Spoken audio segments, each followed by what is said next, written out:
Bueno, entonces el día de hoy vamos a empezar a hablar sobre bueno, vamos a seguir hablando sobre excitabilidad. Vamos a dar un ejemplo de sistemas excitables, de una ecuación, perdón, que describe un sistema excitable.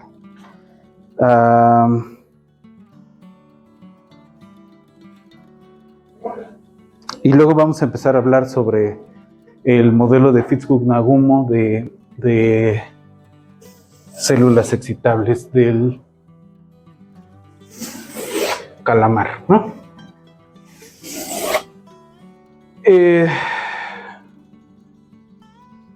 Entonces habíamos quedado en que un sistema excitable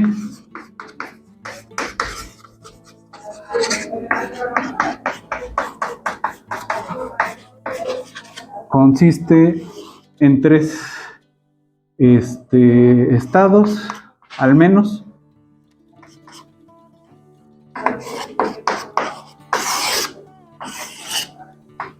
Tenemos el quiescente listo para ser excitado. Aquí tenemos un estímulo.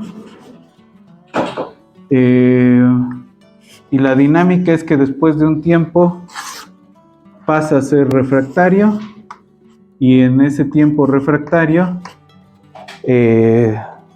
ya no puede volver a ser excitado hasta que regrese a ser quiescente, ¿no?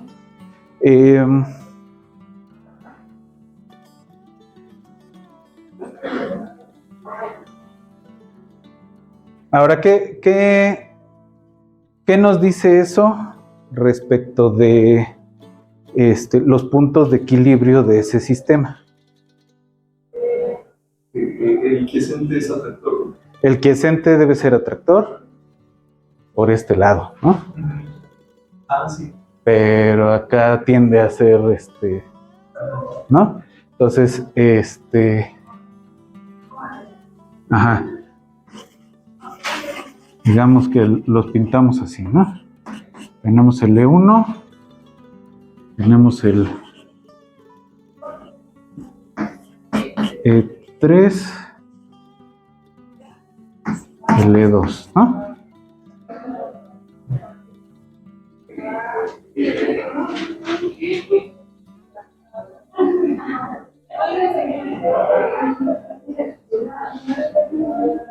Entonces, este sí es atractor, ¿no?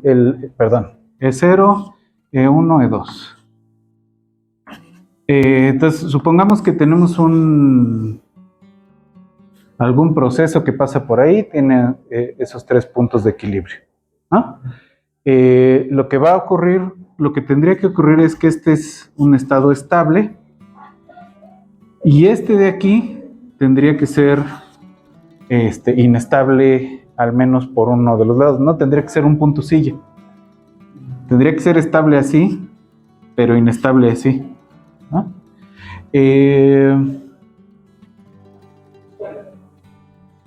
Entonces, si queremos construir un ejemplo de una ecuación que describa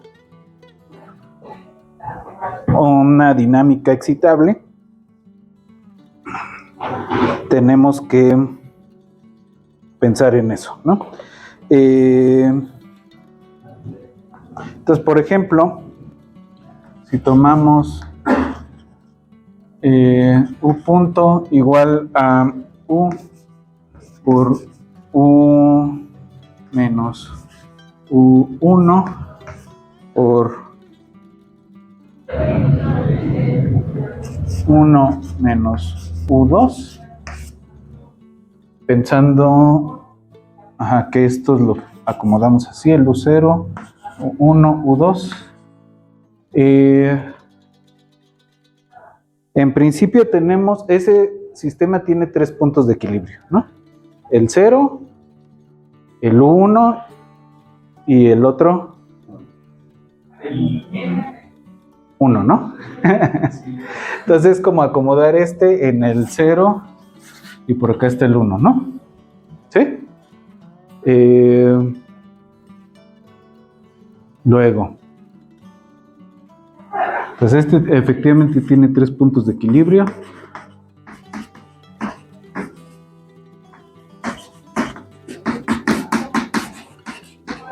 ¿Qué pasa con la estabilidad de esos puntos de equilibrio?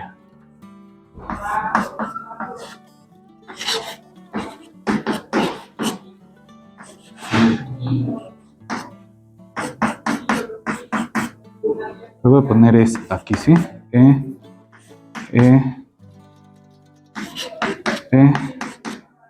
este es igual a U1, ¿no?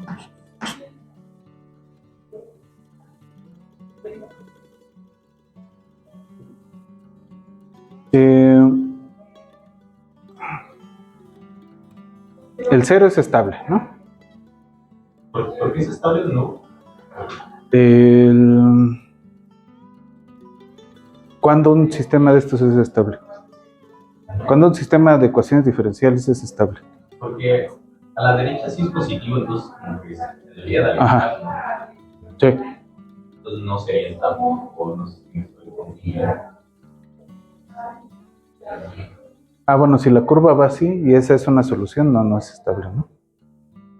Pero esa curva es la solución o es esta de aquí. Bueno, pues sí. No se ve, ¿no? Entonces, ajá. No le hacemos caso al dibujito de momento. Según yo, esta función de aquí es parecida a esta de acá. Pero esa no es, entonces no es el sistemita que nos está interesando, ¿no?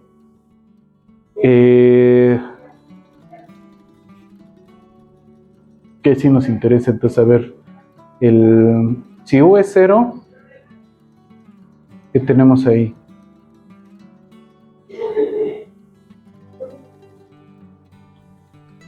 Digamos que este es f de U. Entonces f en el 0 es menos U1 más U1, U2. ¿No? Ahora estamos suponiendo que estos 3 puntos están acomodados así y que el 0 anda acá, ¿no? Entonces esos son positivos.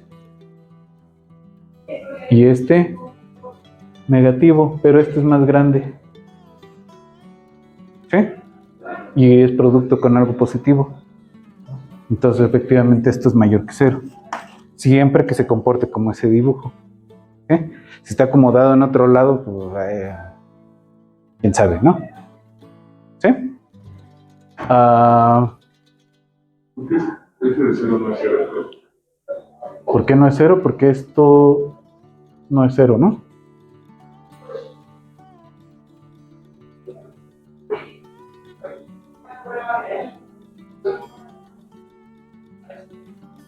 A ver.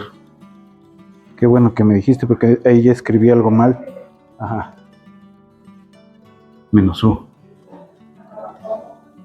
Sí, gracias. No sé si era esa la intención, pero sí me di cuenta del error. Ok, entonces. No. Ajá, además estoy diciendo cosas raras. Este es menos 1, que es menor que 0. Y entonces sí es atractor. ¿Sí? Si la diferencial es menor que 0, entonces es atractor. Si la diferencial es mayor que 0, entonces es repulsor. ¿Sí? Pero ¿por qué no da 0? O sea, porque si es igual a 0 en... Tienes 0 menos 1 por 1, ¿no? Más bien también la primera U está mal. No. Ya entendí que Todo es 0. todo es 0. Sería... El 0 es singularidad al menos de 2, de orden 2 en este. Bueno, pues sí está bien para el dibujo que ahí se haga 0 para que tenga esos 3 puntos. No, sí necesitamos los 3 puntos, pero no nos garantiza la estabilidad. Pues va a depender de dónde pongas tengamos el 1. Ajá.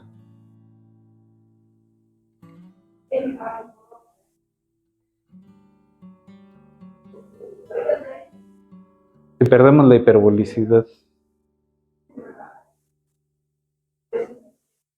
Bueno. Lo voy a dejar así. ¿Es estable? Quisiéramos que fuera estable, ¿no? ¿Quién sabe? Sí, porque si lo dejamos así, efectivamente es singularidad de orden 2.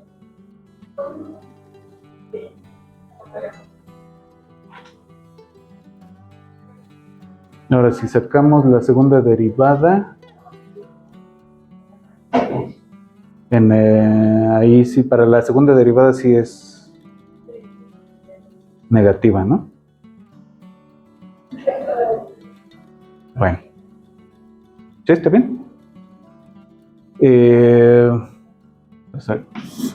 Esperamos que fuera estable. El U1 debería ser...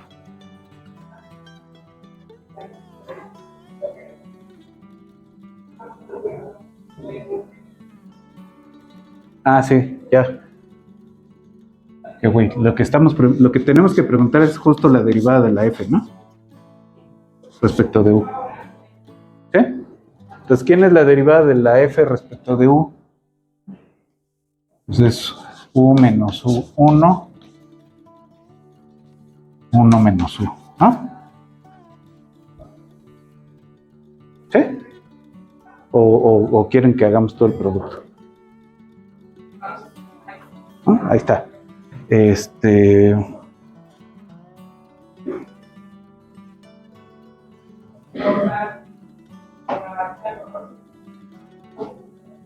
Si quieren, hacemos todo el producto para que nos compensamos. La f de u es u cuadrada menos u por 1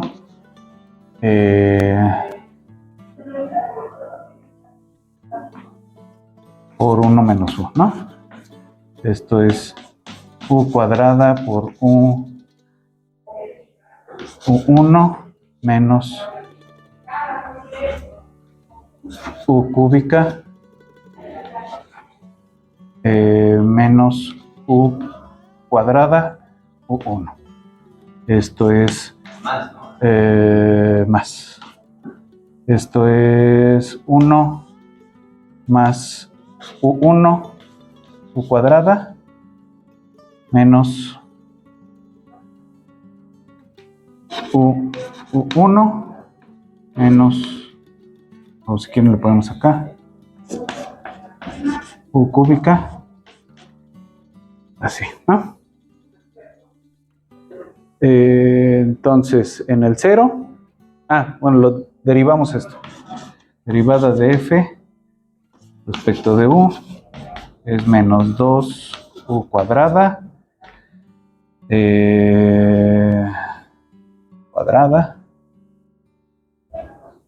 más, menos 3u cuadrada más 2 por 1 más u1 u menos u1. En el 0, este se va a ver al mago, este se va a ver al mago y nos queda el menos u1. ¿Sí? Suponiendo que el u1 es positivo, entonces ahí sí tenemos garantizada la estabilidad. ¿Sí? En el u1, suponiendo que es positivo, tenemos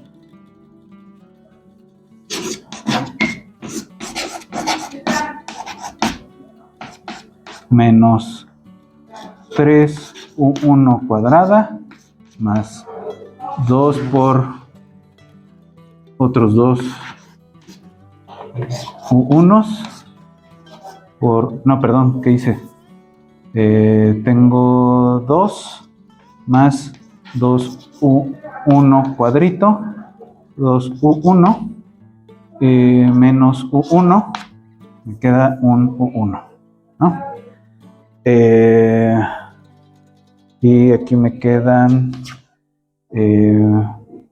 menos U1 cuadrito más U1.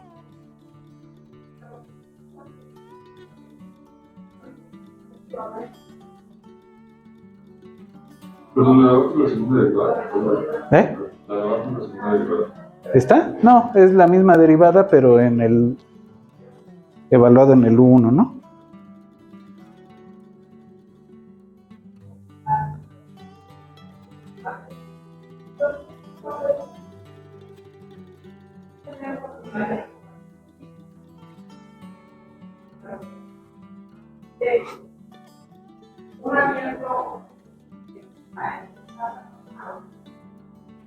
Ajá.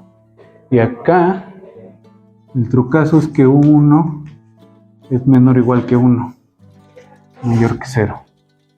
¿Sí? Y entonces, esto de aquí es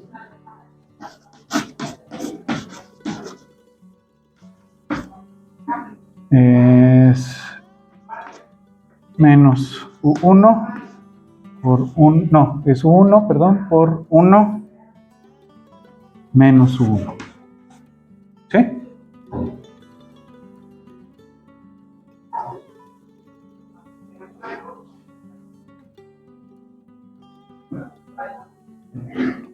Menos U1 cuadrito más U1. Ajá.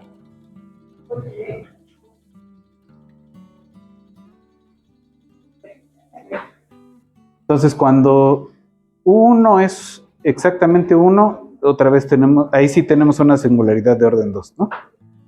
Pero cuando no, parece que es inestable, ¿no? ¿Sí? Entonces este de acá es estable, este es inestable, y este tenemos 1, menos 1, más 1, más U1, menos U1, 0.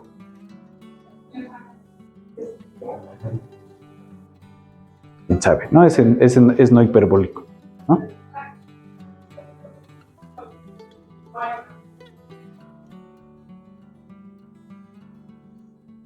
¿Sí? Pero estos sí tienen esta característica. Ahora,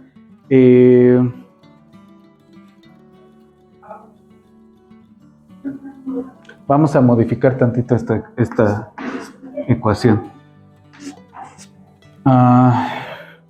¿Por qué?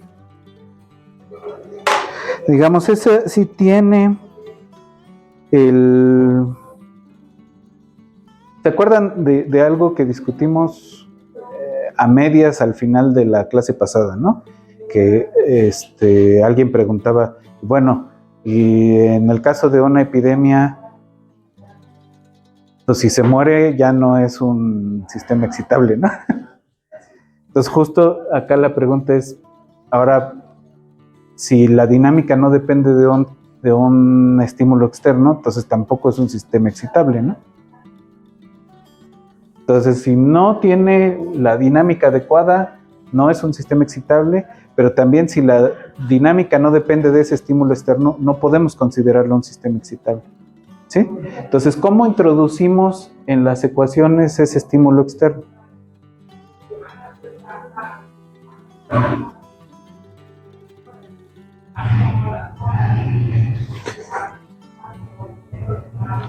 Entonces, una forma chafa de hacerlo es tomar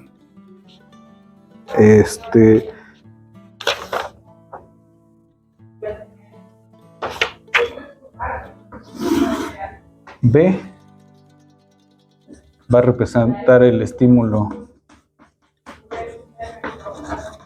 externo y entonces vamos a no considerar U punto igual a F de U, sino U punto igual a F de U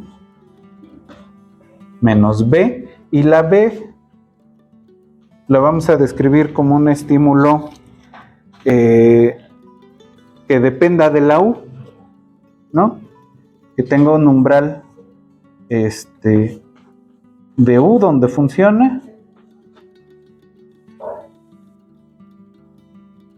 Y cuando no está garantizado ese umbral, no va a funcionar. Esta epsilon, vamos a pedir que sea más chiquita que 1, pero positiva. Y lo que va a medir es una especie como de tiempo de respuesta del estímulo, ¿no? Cuando esa es muy cercana al 1, el estímulo es rápido. Y cuando es más cercana a 0, entonces es un estímulo de respuesta lenta, ¿no? La diferencia, ahorita que hablemos un poco de trabajo de Fitzhugh-Nagumo, vamos a ver un poco cuál es la idea de esto, ¿no? Pero en muchos sistemas excitables aparece esa dinámica de algo que está ocurriendo rápido contra otro proceso que va más lento. Generalmente el proceso refractario es más lento que la respuesta al estímulo, ¿no? Vale. Entonces esta guárdenla por ahí porque es una generalización de lo que vamos a ver ahorita de Fitzhugh-Nagumo, de Hodgkin y Huxley. Este es un sistema que descubrieron Fitzhugh y Nagumo, o se lo inventaron, tratando de hacer un modelo matemático que hiciera lo mismo que las curvas experimentales de Hodgkin y Huxley. Bueno, ¿de qué va el modelo de Hodgkin y Huxley?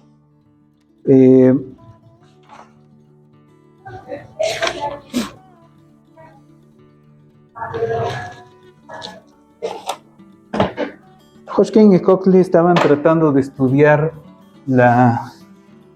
el funcionamiento de las células neuronales, ¿no? De las neuronas. Y entonces, en biología, cuando quieres estudiar tejido vivo, pues estudias un bicho que esté vivo, ¿no? Ahora ya podemos simular el tejido con la computadora, pero siempre ha sido la idea tomar un modelo animal, un modelo vivo.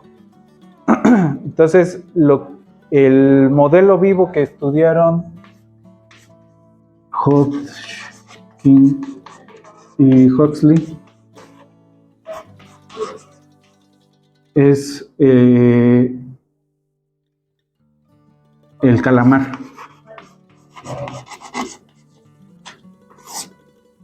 ¿Por qué? Porque el calamar tiene una neurona que tiene un axón muy largo. Una neurona generalmente, esto es esquemático, pero tienes dendritas donde se producen las sinapsis, las conexiones. Entonces de aquí son las dendritas. Y tienes las conexiones estas largas que son los axones. Entonces el calamar tiene, todas las especies de calamar tienen un axón gigante, una célula que tiene un axón larguísimo que les atraviesa casi todo el cuerpo. A veces se traduce mal y hay gente que dice el axón del calamar gigante, no. No atrapaban calamares gigantes, Hodgkin y Huxley. Son como del tamaño de una persona, ¿no? Los calamares gigantes. Una persona chiquita como nosotros, ¿no? Calamares así cualquiera y tienen una célula grandota que pues se ve y la puedes manipular y se deja manipular tantito antes de desbaratarse, ¿no?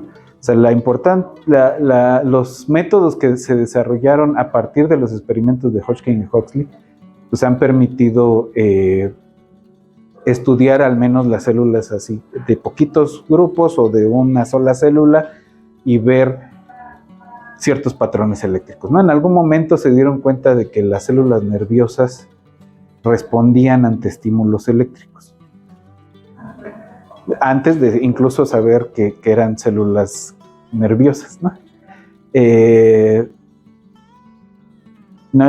Están esos experimentos viejísimos que les llamaban galvanismo, ¿no?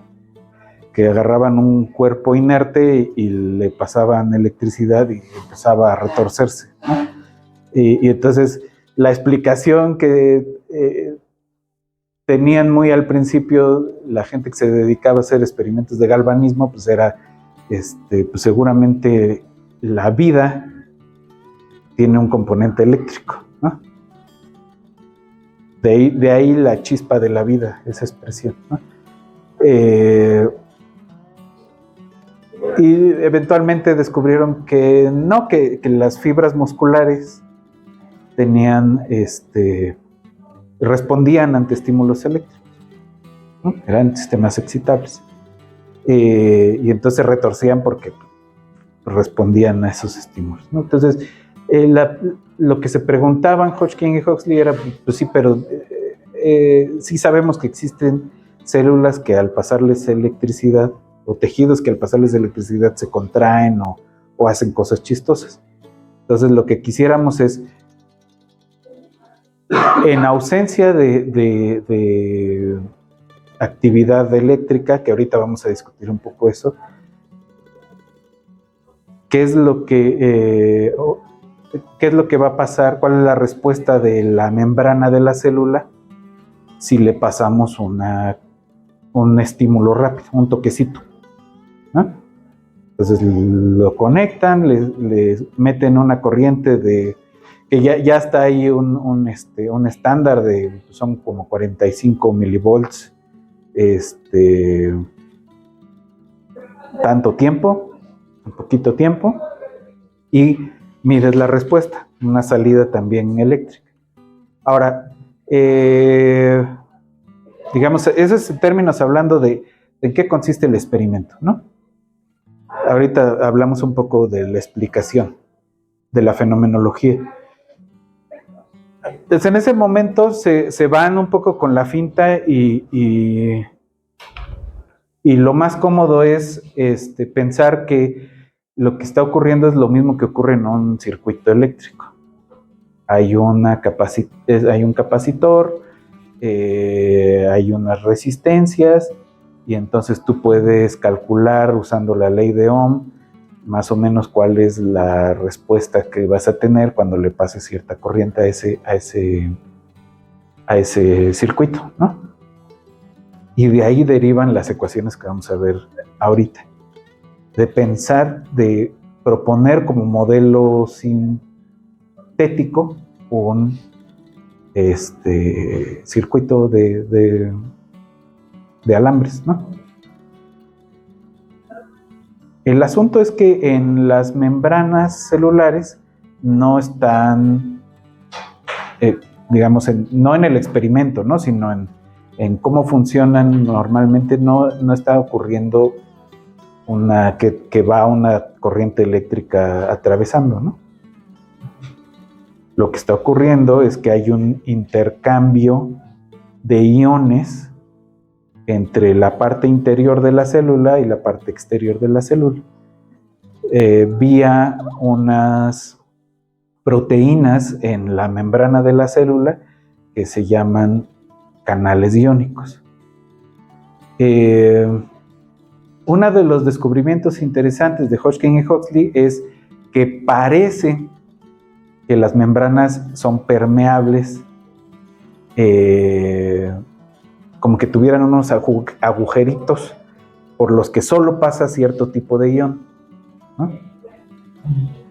Claro que ellos no se lo imaginaron como, no lo publicaron como que tiene unos agujeritos, pero sí usaron esa expresión de permeabilidad de la membrana celular. Entonces hay cierta permeabilidad a cierto tipo de iones, dependiendo de en qué región de la membrana celular estás. Ahora, lo que se sabe ahora es que lo que tienes es una cantidad ahí de proteínas que cambian de configuración cuando hay mucha concentración de cierto tipo de iones. En particular, en el trabajo de Hodgkin y Huxley y en un montón de estudios de este tipo, les interesan los iones de sodio, los iones de potasio y los iones de cloro. ¿Sí? Entonces,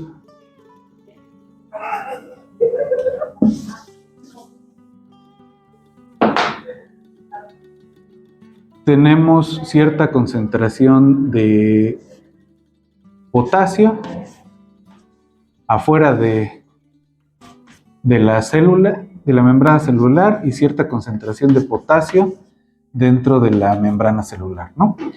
Y lo que nos interesa es, bueno, medir el gradiente de esas dos concentraciones para saber hacia dónde va a ir el flujo de potasio. La otra cosa es que cuando entra uno, sale el otro, ¿no? Entonces el sodio y el potasio tienen esa dinámica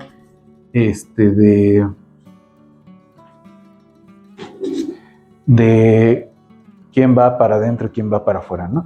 Entonces, lo que vamos a escribir en las ecuaciones de Hodgkin y Huxley como potencial de la membrana, realmente lo que está midiendo es el gradiente de concentración interior y exterior de los iones de sodio y de potasio, ¿sí? Pero, digamos, en términos de los resultados experimentales que obtuvieron, ellos decían, pues se comporta como si fuera un cambio en el potencial eléctrico de un circuito, ¿no? de un capacitor. Entonces hablan ellos de la capacitancia de la membrana, pero no son, o sea, no tiene propiedades eléctricas la célula, ¿no? Sino que hay una dinámica de iones,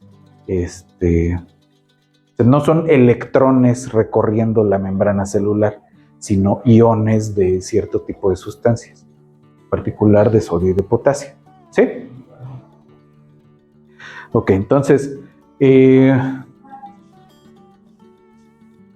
Hodgkin y Huxley descubren que esos dos tipos de iones, por lo menos,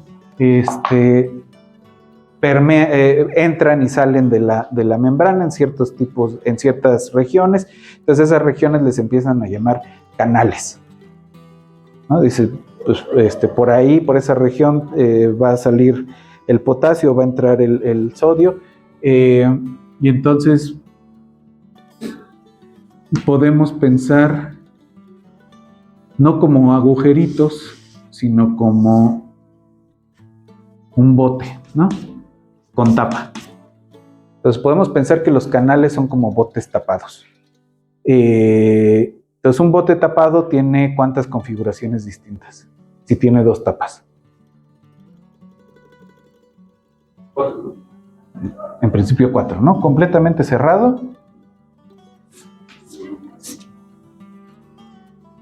Abierto por las dos tapas, ¿no? Completamente abierto. Abierto para un lado y abierto para el otro lado, ¿no?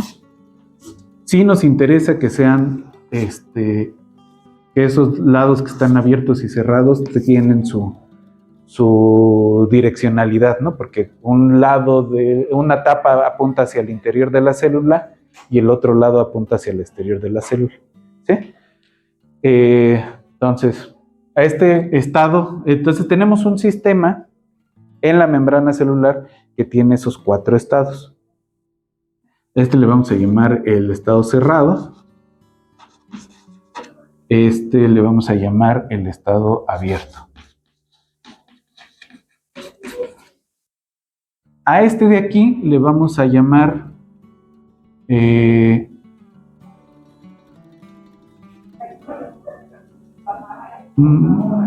o sea, estos dos son estados semiabiertos, digámosles así, ¿no? Pero en la literatura a uno de estos le llaman inactivado. Y al otro le llaman desinactivado, ¿no? El asunto es que no todos los canales, no todas las proteínas estas, en la realidad lo que están haciendo son conjunto de proteínas y cambian su configuración química, y las distintas configuraciones corresponden a que puedan pasar o no cierto tipo de iones, ¿no? Pero lo podemos pensar así, ¿no? También es una caricatura como la que hicieron Hodgkin y Huxley. Entonces el estado inactivado es, pues esto quedó excitado, ¿no? Se abrió, quedó excitado, pero ya no está pasando la otra dinámica, que es que atraviesen completamente la célula, ¿no? Y entonces pasa de estar cerrado a abierto, inactivado, se desinactiva y vuelve a estar cerrado. Algunos, el proceso de pasar entre inactivación y desinactivación es muy rápido y entonces lo ponen simplemente como inactivado, ¿sí? Es un sistema excitable en cada uno de los canales de la membrana de la célula, ¿sí? Bueno, ok. Entonces, decíamos, lo que suponen Hodgkin y Huxley es que la membrana es equivalente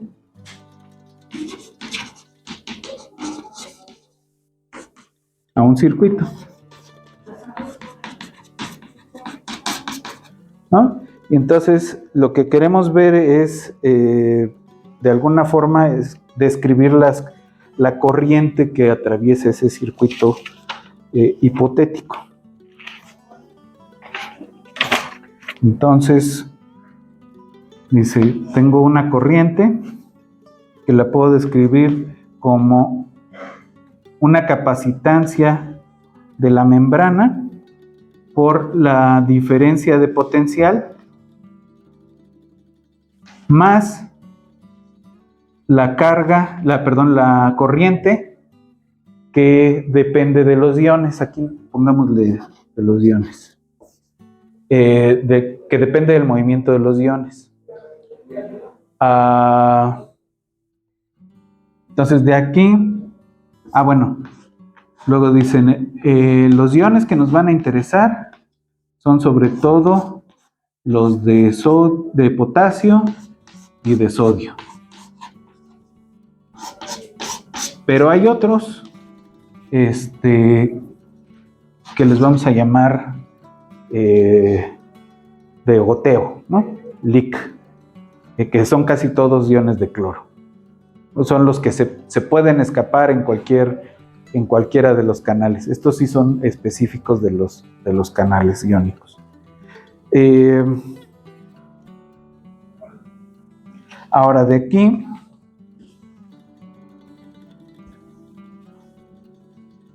vamos a tener que la diferencia de potencial es como 1 sobre la capacitancia por la corriente menos la corriente que depende de los iones, ¿no? Ahora, cada una de estas la modelan de la siguiente forma. Salud.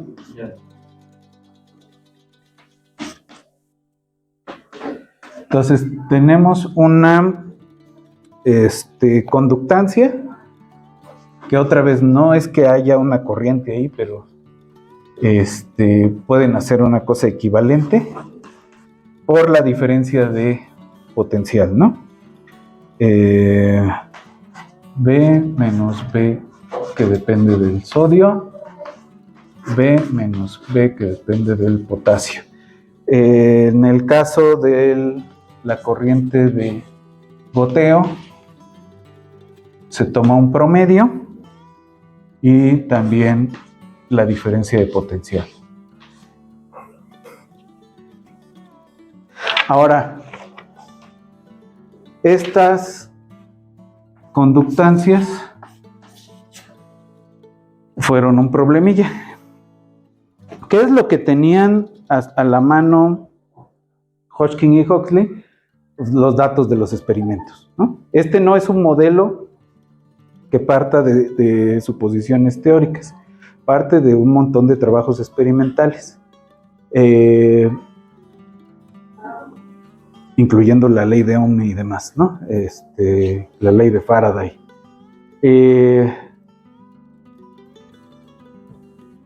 Y entonces, ellos sabían que esas conductancias no eran conductancias como las de los circuitos.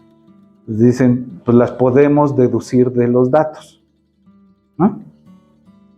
Haciendo algún ajuste. ¿Sí? Y entonces se ponen a jugar con los datos y de entrada dicen, bueno, después de un rato de estarle jugando, dicen, estas conductancias van a corresponder con dos variables. La G del potasio es un promedio, ¿no? Tomado de todos los datos, y luego hacemos una corrección. La corrección está bien violenta porque es con un polinomio de grado 4. Entonces dicen, es una función que en principio es lineal, dependiente del voltaje, a la cuarta. ¿De dónde se la sacaron? Pues de quedársele viendo a las gráficas que habían tenido. Y de tratar de que todo esté como a ellos les hubiera gustado que estuviera. ¿Sí? Es un cuchareo. Es un cuchareo de premio Nobel. ¿Sí? Para que cuando en los laboratorios y demás les digan los profes, pero eso está cuchareado, sí, a huevo, como Hodgkin y Huxley, ¿no? Entonces hay formas de cucharear los datos que te permiten incluso ganar un premio Nobel, ¿no? Y perdurar en la historia como una explicación más o menos decente de un fenómeno, ¿no? Entonces, para encontrar esa función hipotética n, entonces hacen una ecuación diferencial y como no saben nada de esa n, dicen, bueno, esta va a depender de dos estados asintóticos que vamos a llamarle la alfa y la beta.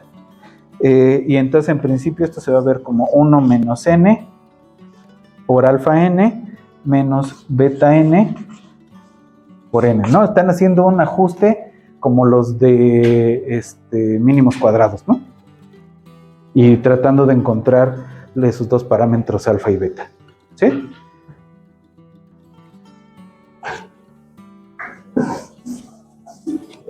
Luego,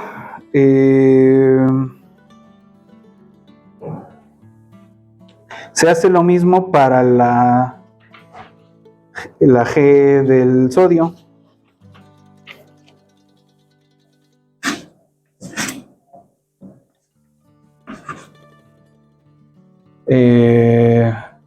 Nada más que también tenemos acá una polinomial de orden 4, pero aquí proponen que es separable en dos funciones, una m y una h. Esta m tiene que ver con el proceso de inactivación y la h con la desinactivación. ¿Sí? O sea, el proceso para el sodio es más largo que el proceso del potasio. El potasio va a ocurrir en tiempos más cortos y tiene una desinactivación que tarda más tiempo. Y entonces se dan cuenta de eso y separan esta conductancia en dos procesos que en principio deben ocurrir a tiempos distintos. Entonces dicen, bueno, tiene una componente cúbica y una componente lineal, que también es un cuchareo. O sea, no hay ninguna justificación teórica de dónde saquen eso, ¿sí? Entonces, y cada una de estas tiene análogas ecuaciones diferenciales como la de la n, ¿no? La H es la alfa H por 1 menos H más beta, perdón, menos beta H por H, y la M es una análoga, ¿no? Alfa M, 1 menos M, menos beta M por M, ¿sí? Entonces, estas tres ecuaciones y esta de acá son el sistema de Hodgkin y Huxley, ¿no? Eso se publicó en el 50 y tantos, ¿no? Hacen una descripción experimental. Hay uno de los artículos de Hodgkin y Huxley que contiene los datos de donde se están sacando. Y si uno, porque estas alfas y betas se ajustan también experimentalmente. Entonces, si uno toma las alfas y betas reportadas y hace las grafiquitas y las tratas de graficar contra los datos, no son, o sea, sí, sobre todo en los últimos de las conductancias del sodio, sí se ven muy separados. Pero se ve una curva que se parece mucho. Entonces es un cuchareo muy elegante. Y que les llevó su trabajo, ¿no? Esta es una forma de modelar basada en datos. Digamos, aquí no estamos viendo los datos, estamos más o menos dando la argumentación que aquellos hombres hicieron sobre los datos que tenían, ¿no? Pero bueno, entonces vamos a revisar un poco el comportamiento de este sistema no estoy seguro de si directamente con las ecuaciones o con la computadora, y vamos a ver qué es lo que hicieron Fitzhugh y Nagumo con este trabajo de Hodgkin y Huxley. Hay algunas cosas, limitaciones que tiene este modelo, que también vamos a discutir en la próxima clase el miércoles, ¿no? Entre otras cosas, que se considera que la apertura y cierre de canales es un evento que ocurre de manera independiente. Pero si nos vamos a lo que está ocurriendo en la membrana de la célula, pues son proteínas que están cambiando de configuración. Eso no puede ocurrir que unas cambien de configuración y las otras se le queden nada más viendo, ¿no? O sea, unas van a empujar a las otras y va a haber cambios de configuración entre vecinos. Lo que no estamos seguros es qué tan cercanos son los vecinos que se afectan entre sí, ¿sí? Entonces, es una explicación razonable para lo que ocurre en un canal,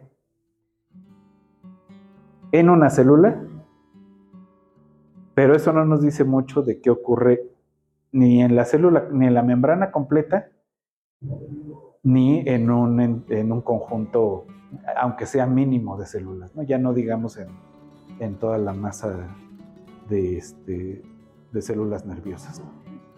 Entonces, bueno, le vamos a parar acá y nos vemos.